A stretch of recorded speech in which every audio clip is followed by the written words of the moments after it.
Yo guys, what's going on? Robert Warshack here, and we're going to be going over the best decks post patch. So we have the nerfs and the buffs that just came out. Like 20 cards were hit. We've streamed for like 11 hours now. We got to play a lot of games with all of the new cards, and we saw a good amount of what ladder had to offer and what we see as like the runners of what are some of the better decks right now. Given it is like 1 o'clock in the morning and I have a flight to New York in like 4 hours from now, so we got a lot of editing to do and a lot of stuff, so let's get right into it. So with that, alignment Druid, this deck looked really good today. Granted, it's not one of like the newer decks that got buffed. However, it's a deck that didn't get nerfed, and its bad matchup, which was the aggro Demon Hunter, did get nerfed. So we're not seeing a lot of Demon Hunter, and a lot of the very fast-paced decks, like even Quest Hunter, we didn't queue into like there was only like one Quest Hunter today. So you had a lot of time to get what you needed done, which was Celestial Alignment and Ramp and do all that stuff. So this deck performed really, really well. So it basically has the Celestial Alignment package in here with the Lady Anaconda. You pop off with all the dragon stuff. So you have Raid Boss and of course the Ice Lord and whatnot. You just draw like crazy, and then after you've done all the celestial stuff, if they're not dead, you can go ahead and play Kaz because you have the dragon package in here as well, right? And it's kind of just nutty. You have like 2 different packages in here, and they're both of them win games, right? So if one doesn't get there, the other one will. And then on top of that, you have Escape Mana Saber, which makes it easier to pop off with celestial because you're guaranteed more mana the next turn. And on top of that, you even have the Blade Master, so you set your opponent to 1, and then you stop them from playing a spell or a minion the next turn, and you kind of just lock them out from even playing the game. So yeah, this deck is nuts, and it's doing really well. Probably, in my opinion, the best deck as of now, which is why we're covering it first. Second deck's gonna be Burn Shaman. This deck actually has a scary win rate for us. I believe we were actually at we were 17-7 with this particular build here, and it helped us reach Legend this past season. None of these cards were nerfed, and with Demon Hunter getting removed from the picture, and then because Demon Hunter's gone, Control Warrior doesn't see a lot of play anymore because Control Warrior was Demon Hunter's worst matchup. So Control Warrior got worse because its best matchup is now gone. So now we can see rise to Burn Shaman. This deck is actually insane. It has a lot of freezing effects, has an insane amount of burst because you do run the bioluminescence. You have multiple cards in your deck that summon more stuff like the Keeper, the Caverns. You have the Bird, which can copy the freezes, and then you can get lightning bolts up to easily like 10 to 15 damage each. Depending on how you set up your board. So this deck has a ton of burst and actually has a good amount of pressure in the early game as well, along with freezes if you happen to do queue into any of those Demon Hunters. Really good. And unfortunately, you kind of have to put Viper in all your decks now because of the fucking Paladin. Carry L is one of those annoying cards that if played, you literally, the weapon needs to get removed, right? We have J. Alexander's Thief Rogue. I figured as a Rogue exclusive only player, he's constantly top 200 legend. We're going to pull a build from him, and this is the Thief Rogue that he has been running. He says it's really good, and that's because Wild Paul No got reverted back to its original state.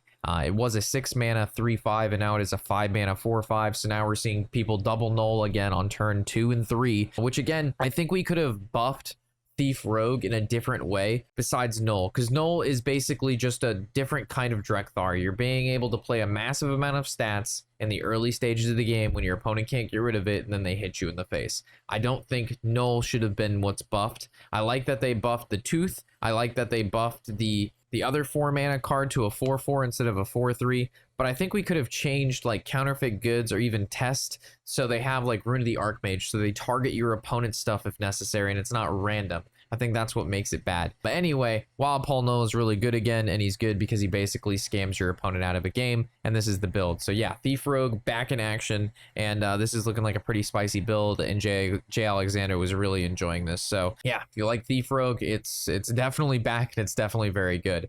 Another deck that got massively buffed was the Curse Warlock. This version right here is the deck that I have been playing, and it did really, really well for us today. One of our best performing decks, and that's because Drag Below went from 4 mana to 3 mana. At 3 mana, this is fantastic. You get to combo with Tamsin a lot easier. At 9 mana, you can play Drag Below, Drag Below, Drag Below, Drag Below, which kills 4 minions and puts 4 curses in the hand. Before at 4 mana, it was really, really hard to use that Drag Below and make it pretty efficient. On top of that, the Cultist got a 1+1 buff. This is huge. Instead of being a 3 mana 2/3, which is actually trash, it's a 3 mana 3/4, which is competitive in stats, and you actually can just tempo this card out now. So these two cards getting buffed actually makes this deck, it feels really nice. Also because again, you see a lot less DH.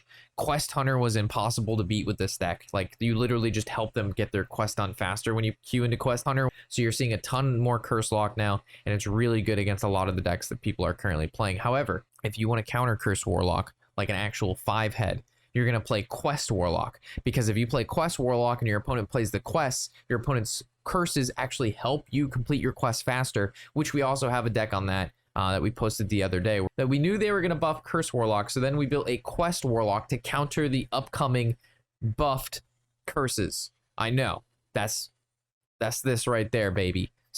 I'm just kidding. So yeah, Curse Warlock feeling really good, really fun deck. And yeah, don't judge me for putting Draxes in here. We all know who our Elder Lord is. All right, Beast Hunter. Card that already had an exceedingly high win rate and will even have a more insane win rate now is the Harpoon Gun. It used to reduce the cost of the beast that you dredge by 2. It reduces it by 3 now. That is actually insane. So this Harpoon Gun is probably the best card in the deck, followed by the Saber. The Saber is now a 4-3 instead of a 3-3. Again, pretty competitive stats here. It can trade into a lot more stuff. There's a lot of, like we said, 3-mana 3/4s and 4-mana 5/4s. So this can now trade into a lot of stuff. That makes it a lot better, like so much better.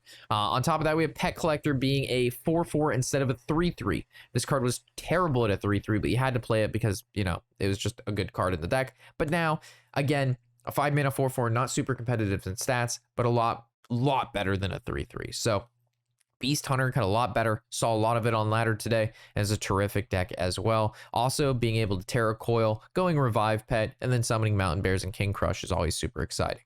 The last deck on the list is a Dragon Control Warrior. I know this deck isn't new, which is why we held it last.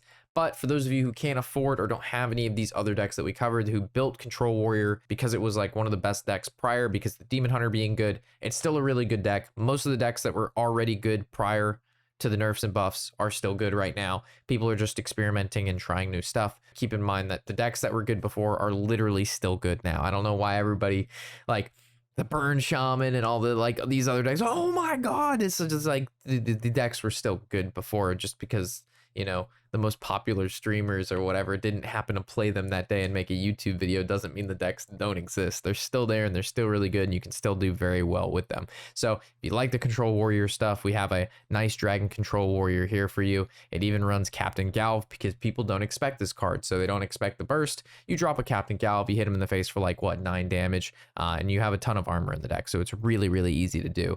And yeah, Dragon Control Warrior performing again very, very well. So with that, those are the best decks I've seen so far. Over the next couple days, I'll have a ton of videos for you. I'll be in New York, so I had to like stream 12 hours today to get all the content from the update, and I'll be up till like 4:30 in the morning. We're pulling a 24-hour day, boys. All right, so with that, thank you guys for watching. Of course, if you happen to see any cool new decks that I haven't covered, throw those in the comments section below, as I'm always interested to see what you guys have to say about this. So with that, enjoy the decks, guys. Do well with them.